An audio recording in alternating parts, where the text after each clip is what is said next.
1296 চনৰ আজিৰ দিনটোতে আলাউদ্দিন খিলজীয়ে জালাউদ্দিন খিলজীক হত্যা কৰি নিজকে দিল্লীৰ চুলতান বুলি ঘোষণা কৰে।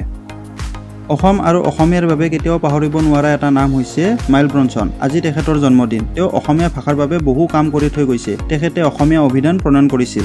আজি পণ্ডিত প্ৰবৰ কৃষ্ণকান্ত সন্দিকৈৰ জন্মদিন। তেওঁ সংস্কৃত পণ্ডিত, ভাষাতত্ত্ববিদ আৰু গুৱাহাটী বিশ্ববিদ্যালয়ৰ প্ৰথমজন অসমীয়া উপাচাৰ্য আছিল। আজি 1953 চনত টেনজিং নৰ্গেৰ সৈতে প্ৰথম মাউণ্ট এভাৰেষ্ট শৃংগ আৰোহণ কৰা পৰ্বতাৰোহী এডমাণ্ড হিলাৰীৰ জন্মদিন। আজি আন্তৰ্জাতিক দবা দিৱস। 1924 চনৰ আজিৰ দিনটোতে ফ্ৰান্সৰ ৰাজধানী পেৰিছত বিশ্ব দবা সংস্থা গঠন কৰা হৈছিল। আজি নাছিৰুদ্দিন শ্বাহৰ জন্মদিন। তেখেত ভাৰতীয় ছবি জগতৰ এগৰাকী শক্তিশালী অভিনেতা।